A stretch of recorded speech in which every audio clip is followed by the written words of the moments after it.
You learn, slowly, that life doesn't hurt you only when things go wrong. It hurts you even more when you expected everything to go right. And this is where the Stoics whisper their strange, calming wisdom. Do not fear misfortune. Meet it in your mind before it knocks on your door. At first, it sounds dark. Why imagine problems you don't yet have? Why look at the shadows when there is still light? But then, you live a little longer, and you begin to understand that fear grows in the unknown, but shrinks when named. Premeditatio malorum is not pessimism. It is preparation. It is emotional armor crafted quietly, long before the battle. It is the practice of walking through tomorrow's storms today, so that when they finally arrive, you're not surprised. You're not broken.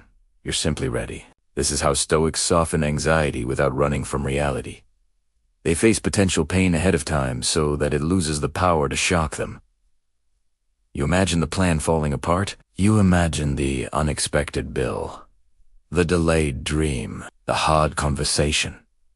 The loss you pray never comes, and instead of spiraling, instead of collapsing into dread, you breathe. You ask yourself the quiet question, if this happened, could I endure? And somewhere inside the honest silence, you realize you could. Maybe not easily, but you could. That realization, the calm acknowledgement that you can survive even the things you don't want, is liberation disguised as discomfort. Because once you've met the worst in your mind, the world cannot intimidate you with it. Fear loses its edges. Life loses its ability to ambush you. Anxiety loses its authority.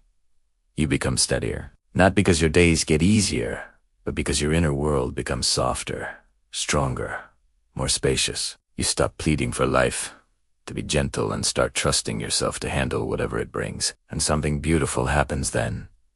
You worry less. You cling less. You tighten your grip, or nothing. Paradoxically, expecting problems gives you more peace, because the moment you stop insisting that everything must go right, you stop breaking every time something goes wrong. Premeditatio malorum teaches you that peace is not the absence of hardship, but the refusal to be startled by it.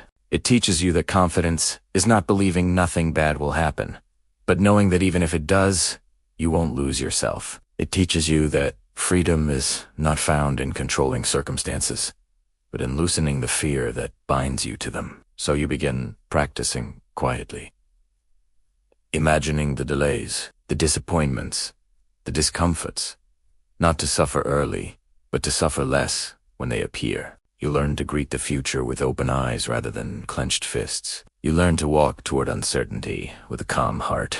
You learn that serenity is a skill, and that imagining problems is what sharpens it. And slowly, almost imperceptibly, you become someone who cannot be shaken, not because you expect the worst, but because nothing that happens feels foreign anymore. You've already met the storm.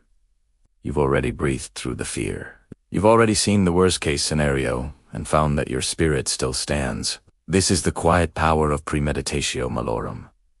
It turns fear into familiarity, chaos into clarity, and the unpredictable world into a place where you can walk with a steady pulse, a clearer mind, and a deeper peace, not by avoiding life's pain, but by meeting it first with courage, with honesty, and with the quiet strength of someone who knows they can endure.